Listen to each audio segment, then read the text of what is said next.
he's throwing up the ball, and he's gonna try to hit it as hard as he can, and he keeps missing it, and he throws up and he keeps missing it. And finally he says, so in the U.S., you have the pitcher, like in cricket, right? You have the guy that throws it and the guy that tries to hit it. So he keeps throwing it missing. He says, gosh, I'm the best pitcher in the world, right? Because that means nobody can hit the ball that I'm throwing up. Anyway, okay. Excuse me. Hi. Robbie rubs off on me in a bad way, so please stand and say your name. Well, I'm a coach. And your name is? Excuse me? My Your name? Konstantina. Konstantina. I'm a coach, I'm not an NLPer. So my focus sometimes is more or less in how the person feels. Yes. So following that question, in capability, now I see that it's not only the how, you mean the techniques, the theories that each of us implement in the sessions, but it's also in the way that I feel when I'm doing what I'm doing, isn't it? Yes. And would you like to tell me how much you value the emotions in this process? So interesting question about where does emotion fit in. We were speaking about states and emotions. And so, again, very often what you're going to find is that something like an emotion, you cannot have an emotion unless you're putting together several different levels. So what's an emotion? An emotion is not just a feeling, right? And those of us that know NLP, you would distinguish between a sensation, which would be purely behavioral, right? I have this sensation here, my body's doing this, that's happening. There's no meaning in it. So if somebody is jealous, that's not just a feeling, right? There's a thought that goes with it, so it cannot be created without a thought, and there's a value that goes with it, a belief or a value. So emotions happen when you combine multiple levels. It's impossible to have an emotion just from one level. So usually an emotion is showing you, okay, there's minimally this combination of these levels that's being activated. So it would be the same thing if I feel afraid or angry. So remember what I said about Bateson talking about learning 1, 2, 3. So emotion is going to come not at this lowest level.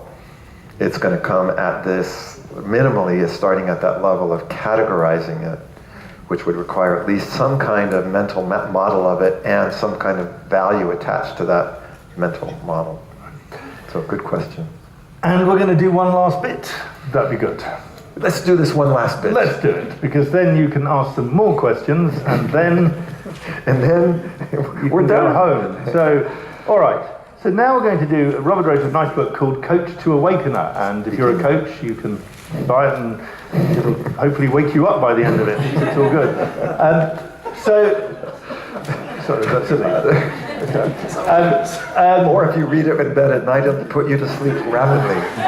No, for that one, if you want the the sleeping book, get NLP Volume 1. That was the first book I wrote, so put you to sleep right away. Sorry, Robbie. No, it's a lovely book, but it's also an inspiring model, and it adds very nicely to this. So I'll go through it quickly. Robert will sort of, I don't know, add to it. Actually, Robert will listen with admiration. Okay, thank you. So at the level of environment, as a coach, say, you're a guide. And when I work with clients, I am a guide. I sometimes point them to websites or to books or to training courses. Sometimes I even introduce them to people, but tip, ethics, no commissions. So you can introduce people, but so there's something around being a guide as a coach in the environment. Now the next level, Robert calls a small C coach. Why small C? No, because obviously if you are a coach, you will be working on multiple levels, but we say coaching begins at that level, because if you look at the traditional, the sort of history of coaching, coach originally was a carriage, right? It was a vehicle. It took you from a present state to a desired state, and it started using that. Actually, when I came over here from Paris, I got my Eurostar ticket, and it said my ticket said Coach 12. I was going, I'm going to get Coach 12 all the way from Paris to London. But they didn't mean a person, they meant, of course, the car.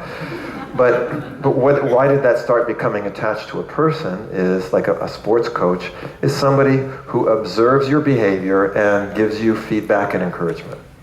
So I remember I was I run every day, and I was running along the Thames some time ago, and there was all the rowers out there, right? And there's the guy who's the coach. The coach is going along with them, and what is he doing? He's basically saying to them, yes, strongly lift you wide, you open those arms, great. Blah, blah, blah. So he's giving them feedback for success and encouragement. But it's all focused on the behavior. So anybody who's a coach, you're always finalized at that level of behavior. If I just explain and they can't do, I'm no coach. I can be a presenter, but that's not a coach. So it's always got to come down to that level. I think for me, I sometimes say that the coach is preparing their client for something, rehearsing, helping them rehearse for something. At the level of capability, teacher, I wrote this down. It's they call the Boston matrix, Boston something else matrix. Somebody will know. Anyway, it's a kind of way of defining different products. I don't know if you ever come across it. A star, which is your best product. Rising star, it's on the way. Cash cow, get a lot of money out of it. You don't have to invest much. Problem child, a bit of a difficult product. Dog, not such a good product. You need to get rid of that. And this Boston matrix. Boston consultancy matrix, there we are, I got it right, didn't take long to explain to you. How long did that take? 30 seconds? This happened to me as a coach. I also am a teacher. So I remember I was asking my client, who was a kind of an older guy who hadn't studied marketing. He was a chartered accountant and a managing partner of a accountancy firm. And I pointed this out to him, and he thought it was an amazing model. And I said, okay, cool.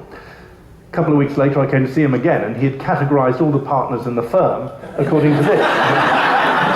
Not exactly what I had in mind. And he said, we've got to talk today about what we're going to do with the dogs. I was like, now, by the way, notice, that's a great example, because Robbie explained that in a few seconds. And so you learned it, but that doesn't mean you know what to do with it, right? So to actually then put that back into a coaching framework, I got to go, so what does that mean now that you're going to do? So that's why coaching always comes back there. And that's why I said that's coaching. It ends there. Then... Well, I'll just talk a little bit about coaching and teaching for a few seconds, and then we'll hit mentor. You'll never know what it is, why hide it further?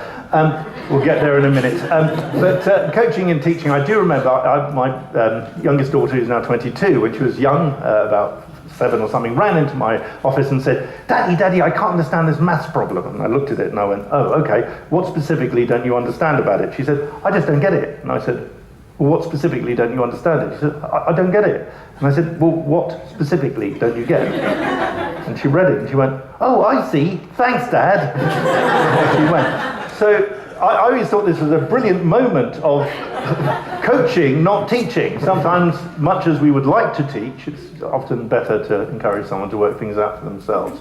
Mentor is this idea of modeling someone at the level of beliefs and values. And so when you try to teach beliefs and values, you become a preacher, which means, yes, of course, I understand it, but that doesn't mean I experience it.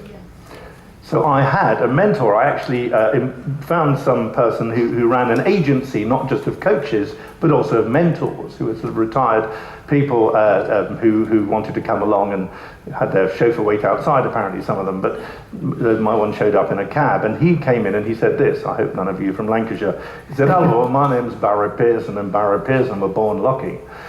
And I was a bit sort of kind of fascinated by this guy, Barry Pearson, and he went on to speak in the third person about himself.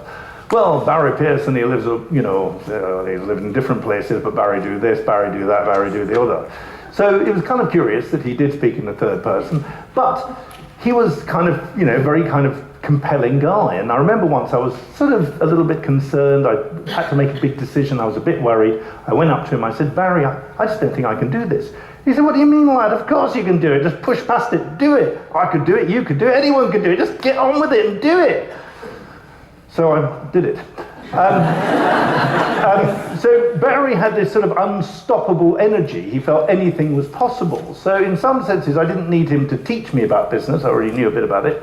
I didn't need to model him at the level of identity. Otherwise, today I'd be, hello, my name is Robbie Steinhouse. And Robbie Steinhouse was born looking, and I'm a bit strange, but you know. But there was something compelling about his beliefs and values.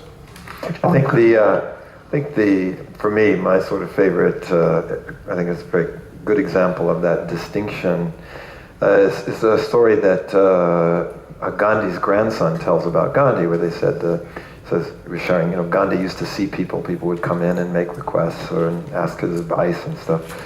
And one day a woman brought in her son, and she said, you know, Gandhi, I bring in my son. Gandhi's asking her why, and she said, well, he's diabetic. And he knows that, you know, he knows better, but he keeps eating a lot of sweets, and so keeps constantly putting himself at risk.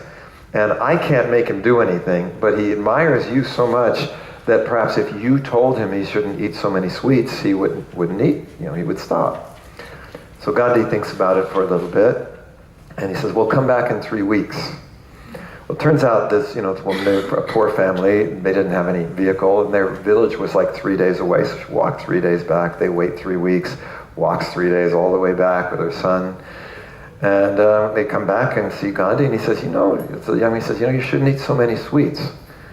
Like, the woman gets something, she's a little irritated by this, you know, and she said, well, Gandhiji, I don't understand. Why did you make us walk home 3 days, wait 3 weeks, walk back 3 days? Why didn't you just say that 3 weeks ago? And Gandhi's answer was very interesting. He said, because, madam, 3 weeks ago I was eating too many sweets. And I wasn't going to advise your son to do something. If he admires me, I'm not going to advise him to do something that I wouldn't do. Because the whole purpose of a mentor is not to be the preacher, but to be the model. So as a coach, you're not preaching values, right? How many of you are parents? Are your kids more likely to do what you say or do what you do? Right. And so you can tell them all the kinds of stuff, but they're going to look at what you do. So that's this notion that mentoring is going to come, like even Robbie says, this guy didn't say, now Robbie, let me teach you this. He was that way, and you sort of are inspired by that. And I think also it's something in terms of you as a mentor, which I think is fair to say is one of your lines, kind of a slight change on the Gandhi one, be the teaching. Yeah. And so there's also something where, because Gandhi's the one who said, be the change you want to see in others. Be the change. So, if you come along and see an NLP trainer and what the trainer says and kind of the sense of who they are and what they're up to seems kind of rather discordant. When I met Robert, I went, he's a nice guy. This is a relief. Little did he know. Just a judgment there, Robbie. All right. What happens next, Robbie? I think it could be sponsor.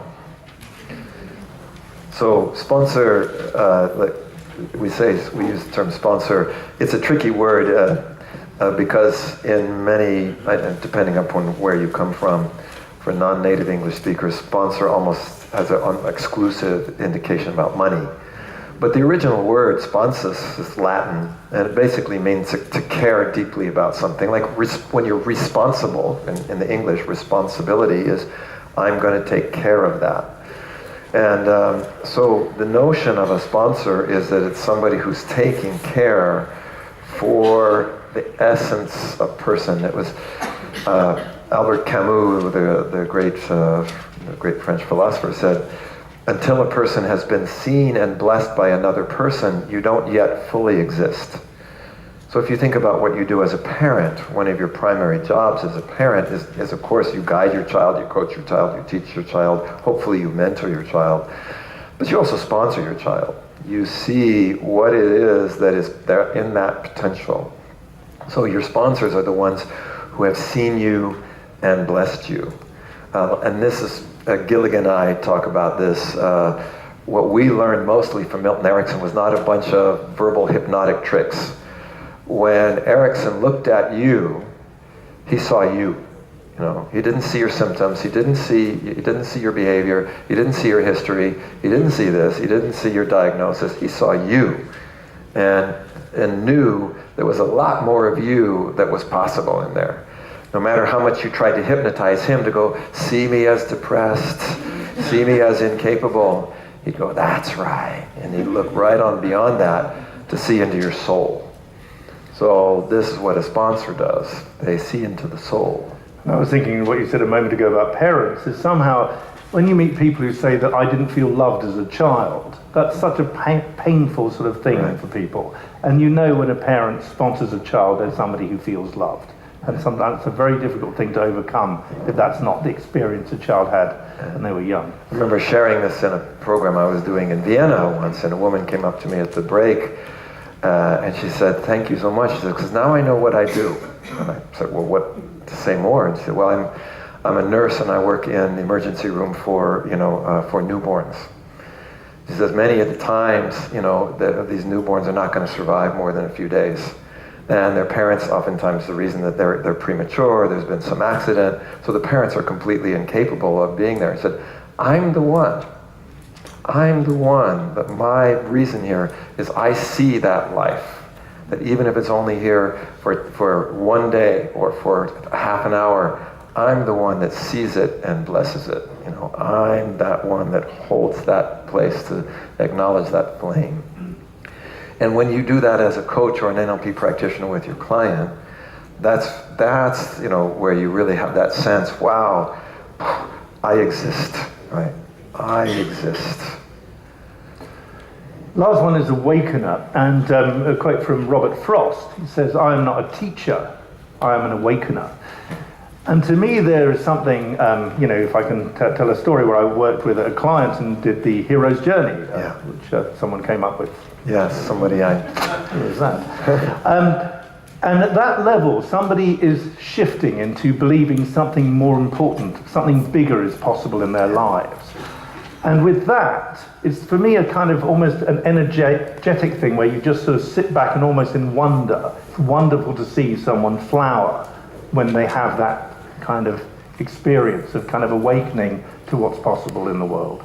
And this idea, as Robbie says, of awakeners, I think this was, again, what I would say was probably the greatest contribution of Erickson, right? That Erickson, I remember, Erickson sort of